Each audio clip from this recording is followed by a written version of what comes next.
Hi, ladies and gentlemen, we're on to lesson number 15.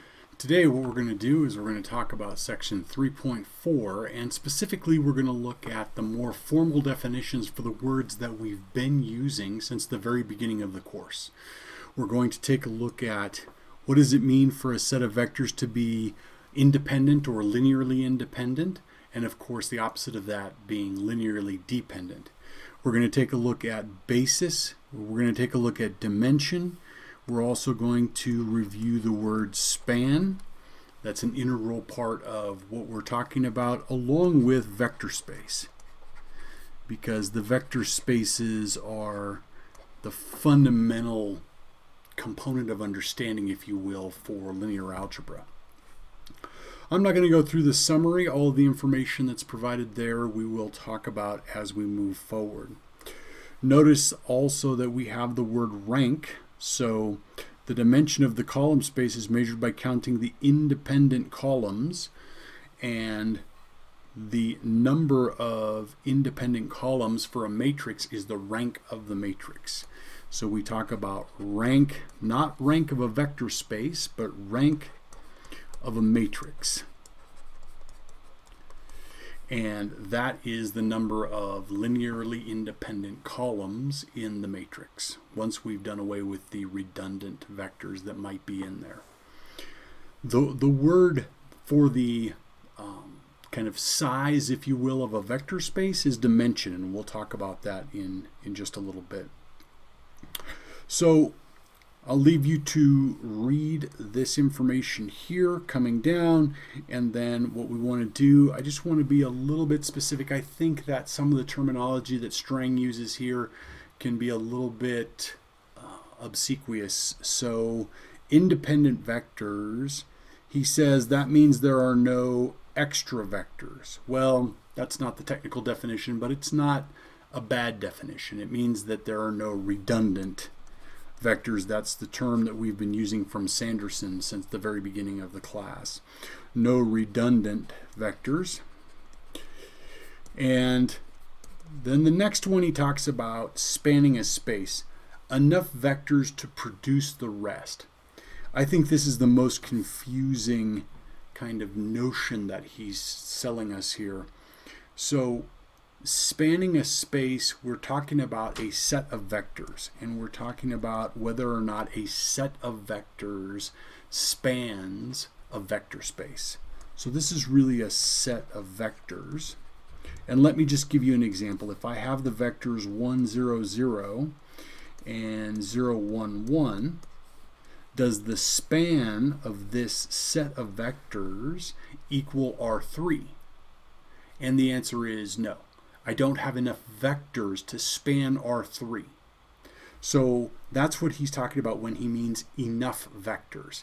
If I want to span R3, I need to have at least 3 vectors. So the basis, we'll talk about that at length, so there's no need to go into that. And then dimensions, the same thing. So the dimension is, and he gives a very good definition here, it's the number of vectors in every basis. Every basis set for a given vector space has the same number of vectors, and that number of vectors is the dimension of the vector space. Let's take a look at linear independence. The columns of A are linearly independent when the only solution for AX equals 0 is X equals 0. We've talked about this previously. These terms are synonymous. To say that AX equals 0 has only X equals 0 as a solution is the same as saying that the columns of A are linearly independent. It's also the same as saying that the null space of A is the trivial null space. It only equals the 0 vector. All of those things mean the same thing. It also means the same thing, even though it's a little bit more difficult to see, but it really means the same thing as none of the vectors can be written as a linear combination of the others. And what we want to do to think about that correctly is thinking about the example where we have a linearly dependent set. So remember, a set of vectors is linearly dependent when it's not linearly independent. That's it. It's one or the other. Has to be one or the other. So consider the situation where we have the linear combination of the columns of A. Remember, matrix multiplication can be thought of as linear combinations. So I'm going to take x1 times a1 vector plus x2 times a2 vector plus, and however many of these we have, xn times an vector equals 0. The vectors a1, a2, up to an are linearly independent if the only solution to this is x1 equals x2 equals xn equals 0. All of the values of x have to be 0, hence the solution x equals 0. That's what we're saying. So in the case where that's not what happens, where we have the ability to come up with some x values that make this 0, where the x values themselves are not 0, we end up with something like this. We have x1 a1 plus x x2 a2, and this is almost easier to see in an example instead of the generalization, plus some other whatever, and then maybe xn is equal to 0, so we have 0 times xn. That's fine. Not all of the x components have to be non-zero, but at least 2 of them have to be non-zero. And so if this is the case, then what we can do is we can grab any one of these vectors with a non-zero coefficient, and we can write down a2 vector equals negative x1 divided by x2 times a1 minus x3 over x2 times a3 minus however long this goes until we get to our last non-zero component of x. And what this means is that I can write a2 as a linear combination of the other columns. That's linearly dependent. My whole point of this is to say that the set of vectors is linearly independent if we cannot write one of those vectors as a linear combination of the others is exactly the same as making this statement here. That has a solution only of x equals 0. Those two things mean the same thing. A little bit more to read about here. He emphasizes again this concept of three-dimensional space or a plane in three-dimensional space. He gives us an example of independent and dependent. The situation where we have, in his specific example, linearly dependent, he has come up with values 1, negative 1, 1 for the coefficients that produces the 0 vector. Remember, this is a vector here. And then, of course, obviously from this, we can see how we could write any of those vectors as a linear combination of the others. For example, the W3 vector is equal to the W2 vector minus the W1 vector. And he makes a point of this. He says, right, there's no one specific bad vector. We could write any of those 3 vectors as a linear combination of the other 2. So linearly independent, definition, he's just reiterating the same thing. Then he does some emphasis on language, and this is important for us to understand, right? The sequence of vectors is linearly independent. I really like the word set better, the set of vectors. The set of vectors is either linearly independent or linearly dependent. That's what we mean when we say independent or dependent. It's the entire set. Acceptable shortcut, the vectors are independent. The set of vectors are independent. That's fine. Unacceptable, the matrix is independent. Matrices are not independent or dependent. Vectors are. So we could say the columns of the matrix are linearly independent or linearly dependent. He goes through some more examples here. Make sure that you read through those. And he emphasizes a point that we've talked about before in class. Make sure you have that down. And then he comes in here and talks about the rank as it relates to the independent vectors, the column vectors, the linearly independent column vectors of some matrix A. And he also relates that back to the solution for AX equals 0. So in here he's got his boxed statement. This is really a condensed version of a lot of things that are true simultaneously. Okay, so the columns of A are linearly independent exactly when the rank of A is equal to n. So the columns of A are linearly independent when the rank is equal to the number of columns, because by definition, the rank is the number of linearly independent columns. Also, it's the same as having n pivots that are non-zero and no free variables. That's the case where we have, again, the rank is equal to the number of columns. There are no, remember, the columns for a system of equations are associated with the unknowns, and we don't have any free unknowns. There are no free variables because every column in the RREF will have a pivot. It'll have a leading one. And then the only solution to the homogeneous problem, the only vector in the null space, is x equals 0. So there's a lot in there. It's dense. And you want to make sure that you understand how all of these pieces in the vocabulary come together. Again, some good examples in here, talking about some specific situations and understanding those to help have a broader understanding of what's going on. So make sure that you're reading through all of this material, that you have it down, and here's a point to emphasize that we've been making for the last couple of weeks. When we have a set of linearly dependent vectors, it doesn't mean that there's one bad vector that is making the set linearly dependent.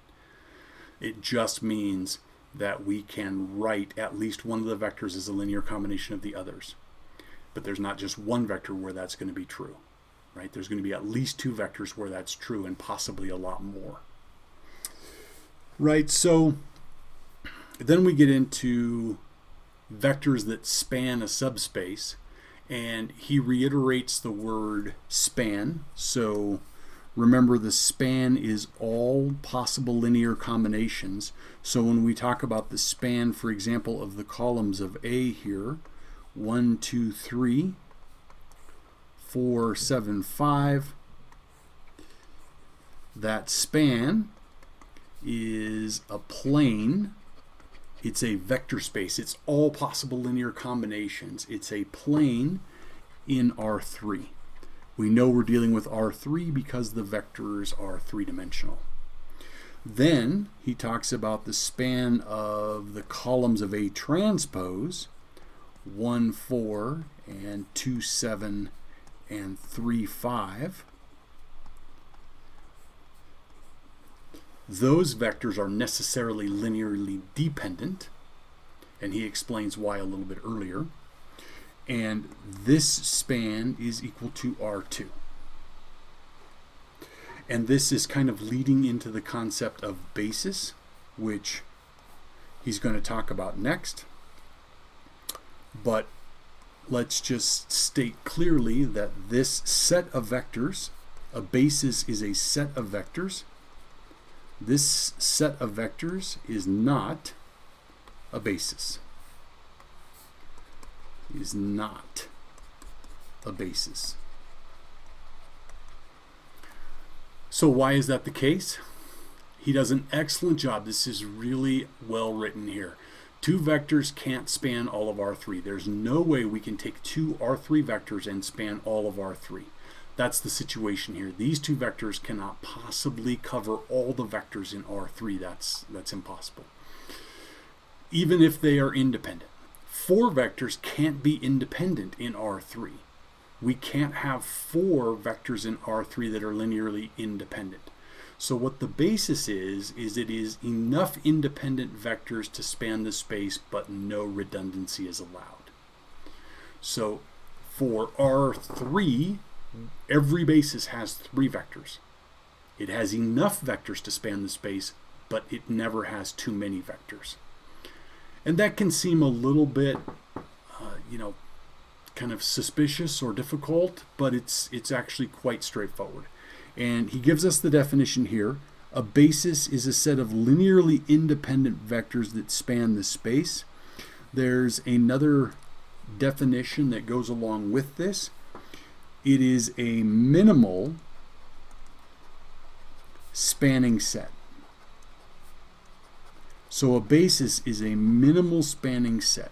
The vectors are linearly independent. That's why it's minimal. There's no redundancy in there, but it's enough vectors to span whatever space, vector space we're talking about. I leave you to read that section on basis. Continuing on then, read this section here about standard basis. There's an important note here, right, that the combination that produces any vector for a given basis, the combination of that set of basis vectors that produces any specific vector that is unique. So the representation is unique. All right, so what is not unique is, and he gives an interesting discussion here, but what is important to realize is that the basis, any basis, is not unique. There's not a single basis that is used to represent, for example, R3. So the standard basis for R3, 1, 0, 0, 0, 1, 0, 0, 0, 1. A basis is a set of vectors. This is a basis for R3, but there is no unique basis for R3. I could take the 1 on any one of these and replace it with a 2 or a 3 or a -2 or a negative pi or any number I want, and I will still have a basis. It won't be the standard basis, but it will be a basis. He gives another example right here, and it's a similar type of conversation. I can replace any of the ones in those columns, and I would still have the columns of that matrix spanning all of R3. He also makes a very important tie-in here to taking vectors and creating a matrix out of them. And he says that if I have n vectors that are a basis for Rn, then the matrix that I can create with those vectors is invertible. So when we have vectors v1, v2, etc. up to vn, if those vectors are a basis for Rn, the set of vectors, when we put them into a matrix, call it V, V is invertible. V inverse is going to exist. It has to. And so we know what is the RREF of V. It's the identity. We'll have a leading one, a pivot, for every column because the columns are linearly independent. This is how things keep coming back around. All of the different pieces tie back together, and we're just going to continue, right? As we're spiraling, we're continuing to see how these pieces come together. So here's a little bit of a conversation that he has about every set of independent vectors can be expanded to a basis, and every spanning set of vectors can be reduced to a basis. So no matter how many vectors I have, if I have a matrix which is 3 by 6, so I have 6 columns here, 2, 3, 4, 5, and 6. Those vectors are going to be linearly dependent. But let's say that the matrix is rank 3. Rank 3, so the rank of this matrix, call it A. The rank of A is equal to 3, which means I can build a linearly independent set with 3 of those vectors, which means the span of all of the columns, A1, A2, all the way up to A6, that span is equal to R3, but these vectors are not a basis. They're not a basis until I remove the redundancy. So that's this whole concept of reducing down to a basis when I have a spanning set, but that spanning set is not a basis. It has redundant vectors. And then similarly, if you give me linearly independent vectors, for example, I only have 2 vectors in R3, but if they're linearly independent, I can add another one. I can find another one that will add in and make a basis, and I'll be able to span R3 with that basis. And he gives some examples in here, and you should definitely work through and answer those questions. So, dimension of a vector space. This really hinges on the fact that every basis for a vector space has the same number of vectors. Just a quick example, this is pretty straightforward. 1, 0, 0, 1 is a basis. So when I take the span of these vectors, that's going to be R2. But every basis has to have 2 vectors. Every basis for R2 has 2 vectors. And so the dimension for any vector space is the number of vectors in each basis.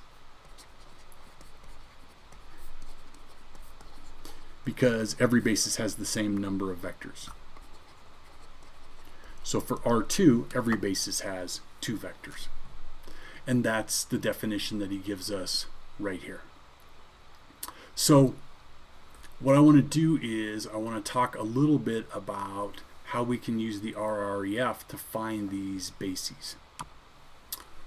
Before we do that, we'll back up here in just a second. Before we do that, make sure you read page 121 here. He talks about basis vectors for different types of spaces. So he's got his standard matrix vector space where the vectors are 2 by 2 matrices, and he gives us a basis for all of the possible 2 by 2 matrices. He also talks some about function spaces. Make sure you read through those. That's all part of the course and fair game. So what I want to do is back up here to page 119 and address this question right here. Given 5 vectors in R7, how do we find a basis? Given 5 vectors in R7, how do we find a basis? So let's think about this for a minute. I'm going to shift over to the orange. And what we have is, we have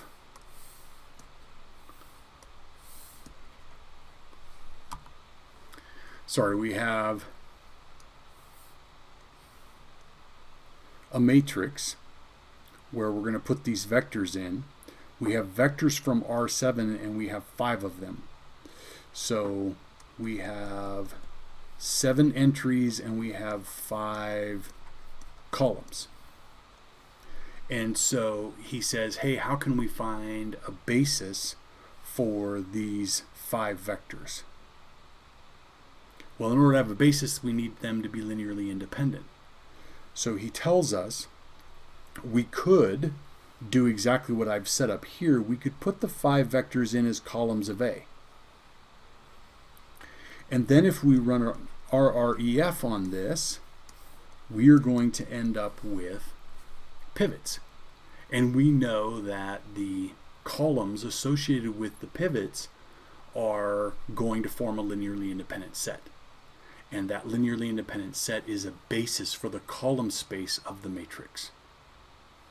The other thing he says, which may not be so clear to us, is we can put those vectors in as rows, and then we can do reduced row echelon form and grab the actual rows out, and those rows, after we've done reduced row echelon form, will form a basis. Let me show you an example of this. So I have a couple of matrices that I've built here. So I've run a random matrix here, D, and I've built a matrix A out of it. I've purposely built in some linear dependence into these 5 vectors that we have. So right now I have the 5 vectors as rows. So what is the set of row operations really? We're doing elimination on these matrices. We're just taking linear combinations of them. Every time we do an elimination, it is just a linear combination. I'm multiplying one of the vectors, one of the row vectors, by a scalar and adding it to a different row vector. That's just linear combinations. So when I take reduced row echelon form of A, what I'm going to end up with then is this setup right here. And what we see is, for the 5 row vectors, a basis for those 5 row vectors are these vectors that I found here. Okay. So these vectors in the RREF, those rows, are actually a basis.